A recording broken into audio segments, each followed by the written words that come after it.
A compact SUV with 5 cylinders and 390 horsepower. Is this an older vehicle or petrolhead's dreamland? It is true, because Cupra is bringing the Formentor once again with the facelift as the VZ5 with the famous 2.5 liter 5-cylinder under the hood. And I can promise it will get really hot today.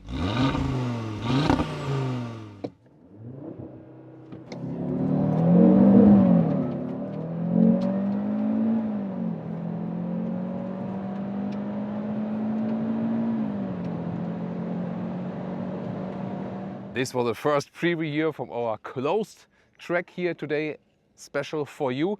And we'll tell you all you need to know about this one here, the Formentor in the facelift and as the special VZ5 version. How special is it? And should you go for this one here really instead of the 2-liter 4-cylinder? What are the main differences? And also news is that this one here for the first time also as right-hand drive versions. So our friends from the UK, New Zealand, Australia, they will also get some pieces of this one here. 4,000 pieces it's limited to. The most of that will probably come to the UK and Germany. Austria and Switzerland are also one of the bigger markets. And then some other markets will get, let's say, single pieces of that. But we'll give you a detailed tour as well. What's in the exterior and in the interior. And later, of course, closed circuit driving and also normal everyday driving life. And everything here with Thomas Nautical Fuel in 4K, full screen, full length. Let's go with the front of the Formentor. In the facelift, VZ5 here is imprinted in the lower part here, in the lower bumper. This is special for this version. And you have here some carbon fiber inserts. This is a special carbon fiber package. Enceladus gray is this vehicle color. You have like a greenish note in that one. And the VZ5 also gets this wider wheel arches, so you have a bigger stance on the road, as well as 20-inch wheels here exclusively for the VZ5 and Akrapovič performance brakes. So usually even the VZ versions would stop at 19-inch wheels. The length here is 4.45 meters or 175 inches, and the Formentor compact SUV style. The Telema would be the bigger brother. DCC, dynamic chassis control, the adaptive suspension is also standard here for the VZ5. There are still some options in the vehicle, so it's not like full options package, gotta say that. Then in the rear here, the facelift with a updated rear stripe goes all the way through, and this modern look here with the illuminated Cupra logo, VZ5 badge. And we have more of this carbon fiber pack here in the lower part, and you can see 4 exhaust tips, this special look here for the 5-cylinder. And then you might say, wait a minute, can I optionally get the Akrapovič exhaust? That one is, for example, available as an option, 4,000 euros for the VZ version with the 333 horsepower from the 4-cylinder. Here they said, theoretically you could go to Akrapovič, make the homologation with them, and then they put it, but they didn't plan it to make it like a works option, because they say they want the pure sound from the 5-cylinder. I can understand this argument. However, then some might say, maybe I go for the 4-cylinder version and then have a greater sound, because then I can directly pick the Akrapovič exhaust from works option. So yeah, definitely something to discuss. And here we need to discuss about the engine, of course.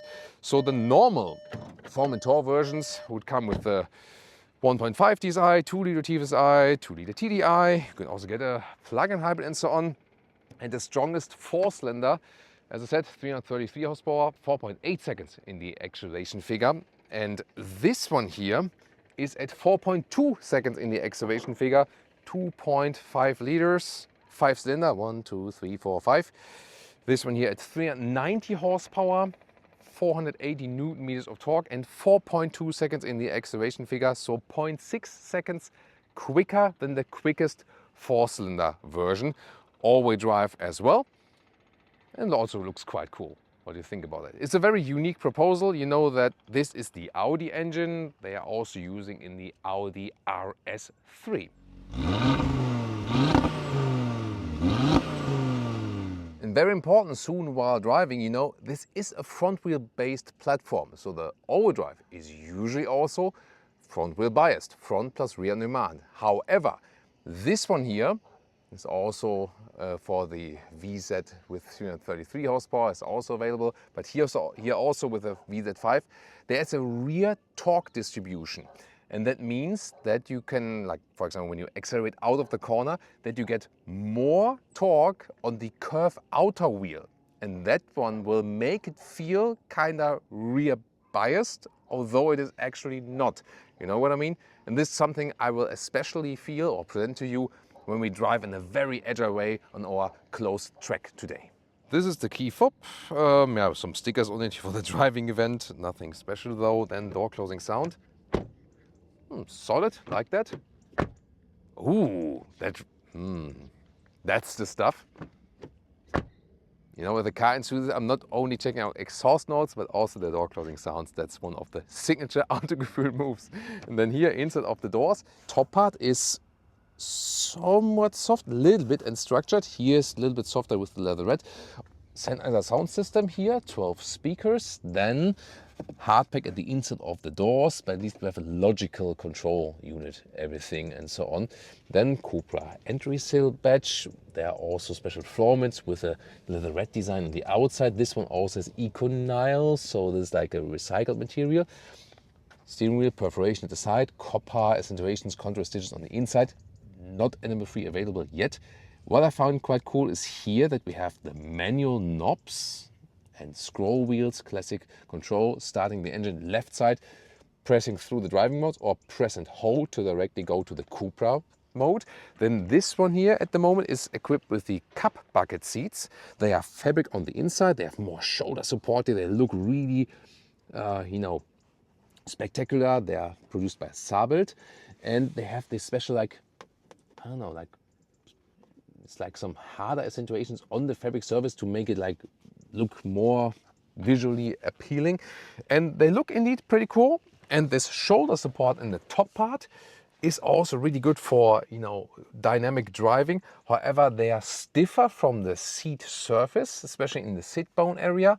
So I would go with the normal sport seats, which are already quite sporty and pretty cool. They are also then available with the Dynamica microfiber. It depends on the market.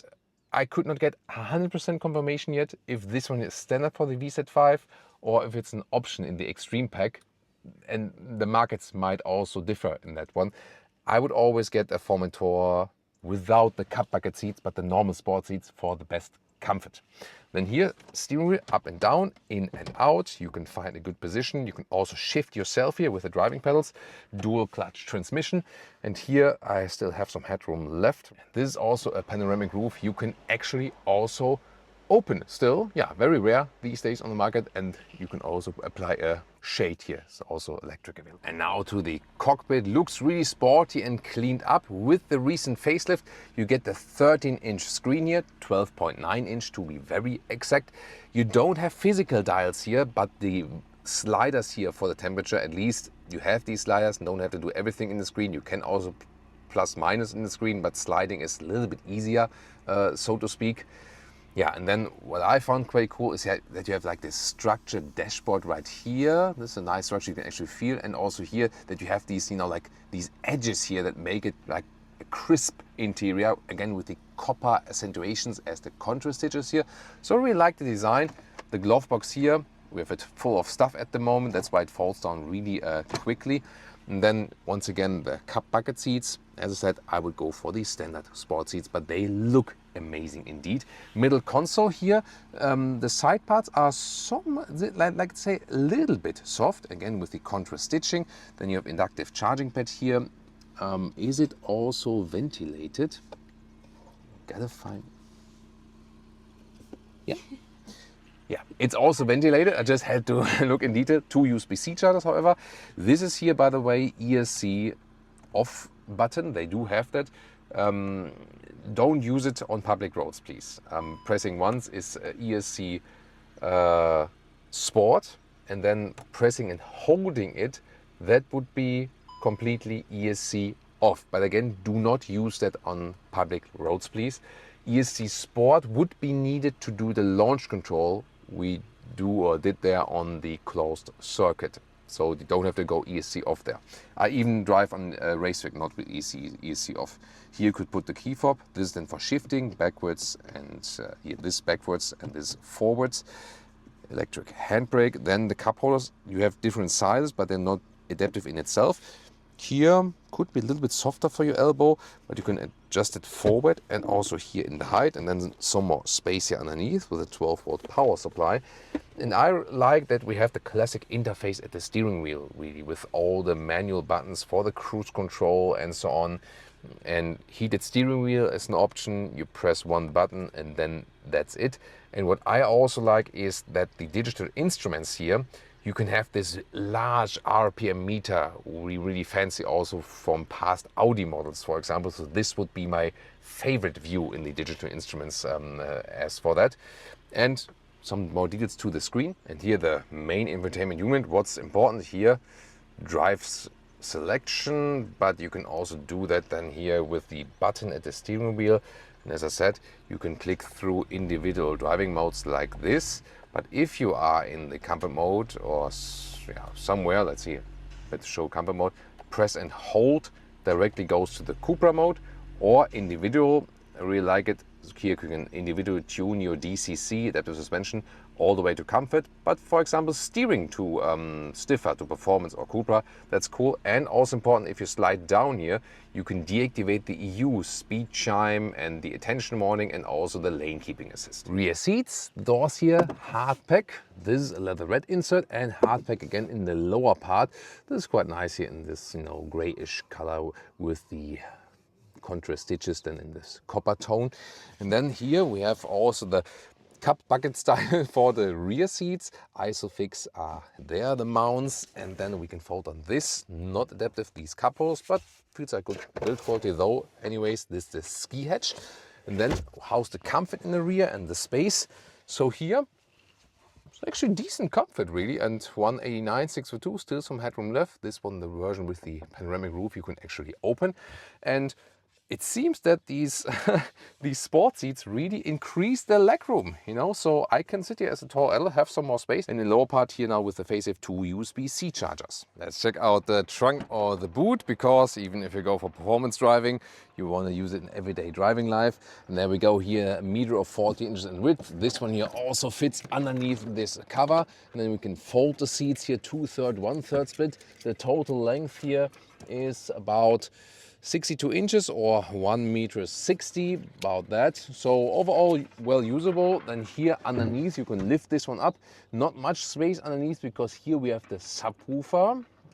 So yeah, this is then, usually just keep it in this place here all the time. Other versions, might have more space underneath than there when you don't have too much other equipment. Then you can also remove this one here. There we go. And this is then a total height of 70 centimeters or about 27 inches. And the normal length without folding here is about 80 centimeters or 32 inches. First we start with a closed circuit and let the engine do the talking a little bit. Of course I'll talk as well. Let's go.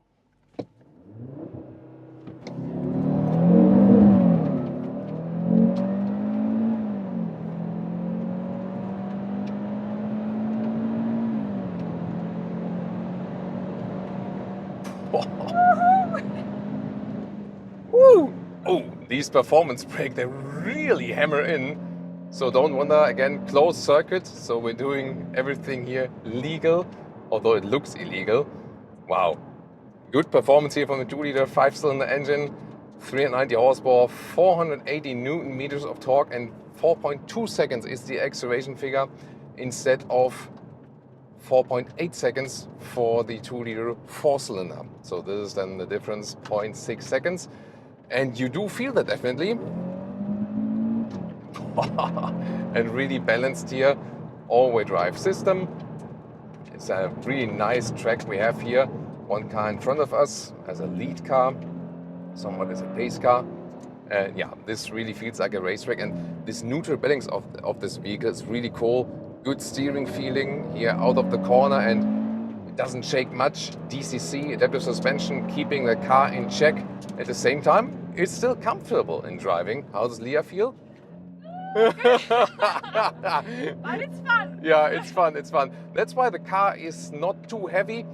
And, you know, it's a compact SUV. And it's just about the driving fun. And this compact SUV is not, as I said, not too heavy.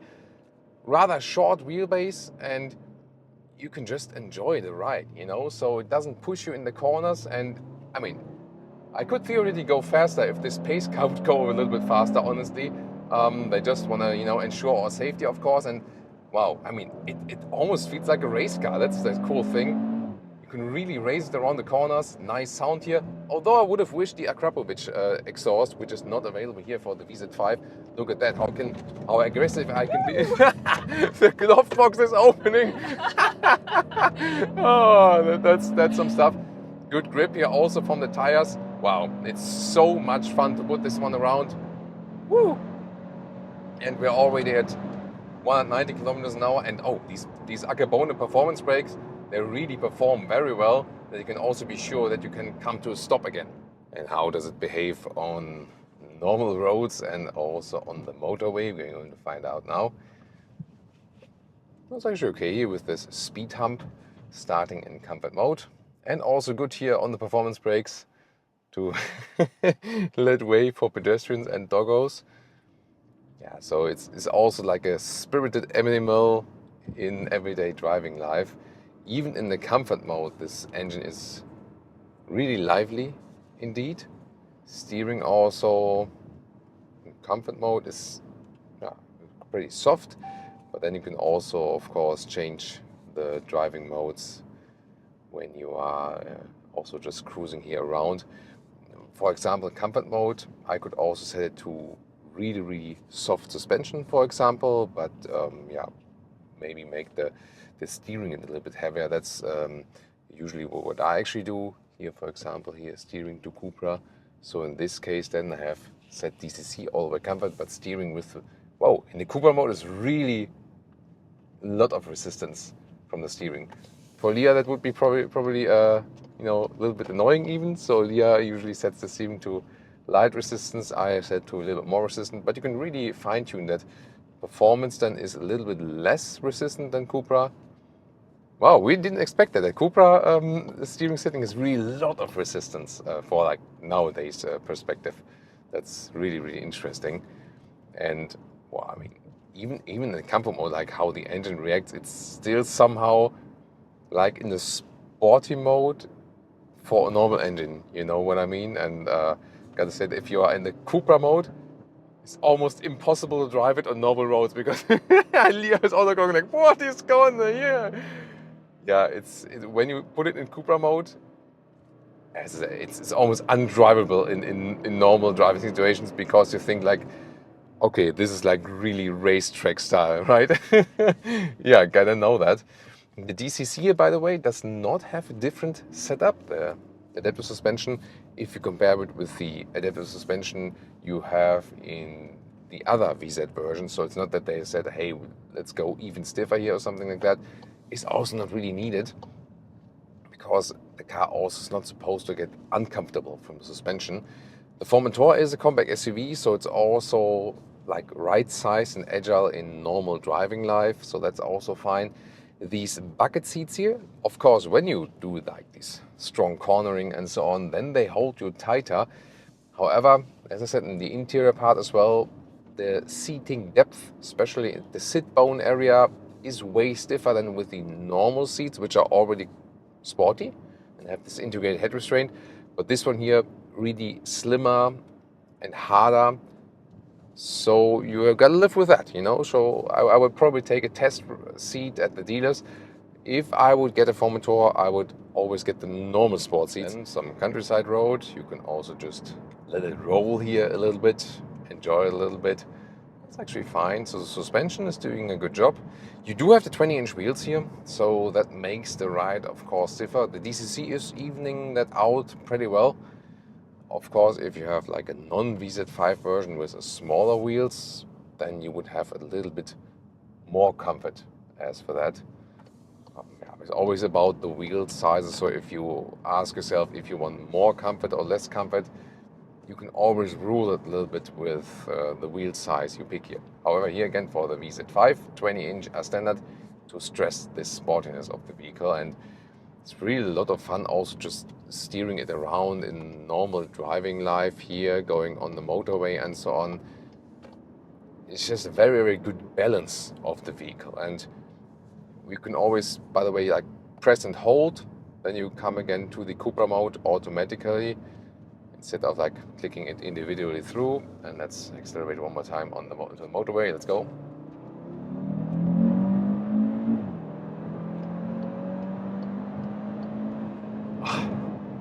Yeah, it's really, really nice from the acceleration, and this 5-cylinder gives you like this very confident feeling. This 333 horsepower version from the 2-liter 4-cylinder is also pretty quick, definitely. But this one here with a cylinder more, with more displacement, just gives you this extra confidence, you know. Downside would be, of course, here you have a little bit more weight on the front axle in comparison to the 2-liter 4-cylinder. But I think it's more like a question of philosophy. And you can also here then click through the driving modes again if you want the more comfortable mode, for example. If you want to go back from the Cupra mode to the comfort mode, then things are also a little bit more relaxed. And while in the city, the engine feels almost a little bit nervous, always stressing that this, come on, race me. Here on the motorway, it's actually fine. The Formentor is not the most silent vehicle on the motorway, gotta say that. The Telamar, the bigger brother, is way more silent from this noise insulation. Gotta know that, you know. So the Formentor there feels a little bit more rough on the motorway sound-wise. So here already at 120 kilometers an hour, like 70 miles an hour, it is quite loud, gotta say that.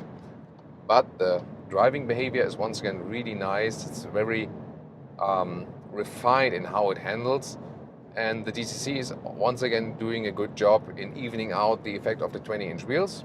This motorway is also quite well built, so I'm also fine with that. And it's really nice non-body movement, you know, so it always stays really calm and still. And you can also enjoy cruising at 120 kilometers an hour. And then also this higher displacement and one more cylinder is helping you in giving some kind of calmness, you know. So at higher speeds, the bigger engine gives you calmness. At lower speeds, especially with this setup here, and they keep the RPM kind of high in the city also, it sometimes makes you even a little bit nervous. But it's also a thing about this vehicle, you know, it kind of keeps pushing you, you know. So that's a funny thing. But here is very nice neutral feeling. Neutral, what do I mean by that?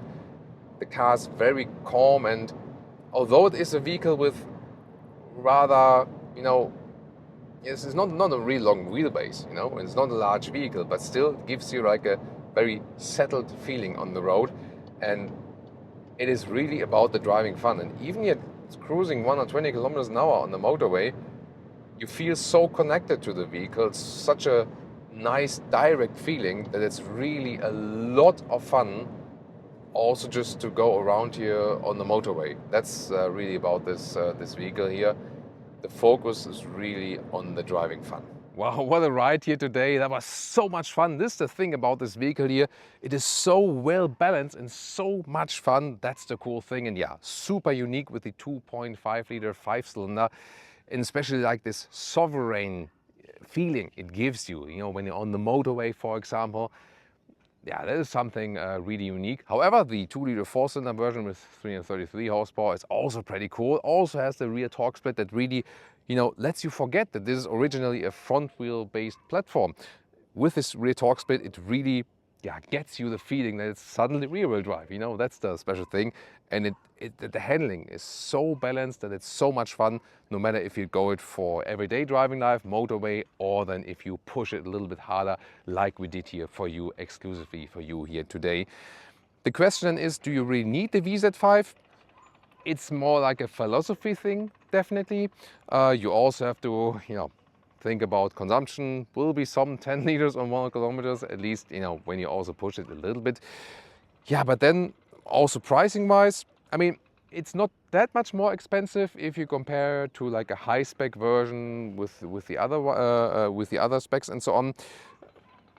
I would say maybe check the configuration in your country, also how it is exactly available. It will be a unique piece, definitely, as I said, limited to 4,000 pieces, and it gives you this somehow extra boost because, you know, so many vehicles in this corporation have the 4-cylinder that this 5-cylinder is just the unique thing. As for the pricing, starts about 40,000 euros, the Formentor in general. And then if you go, let's say, for a VZ version with a 2-liter 4-cylinder, but put everything in, like high spec, 60,000 euros, something like that. And then here for the VZ5, you'll be like 72,000 euros, something about that. Definitely expensive for a compact SUV, but for that you do get a compact racing SUV, indeed. What do you think about it? Tell me in the comments.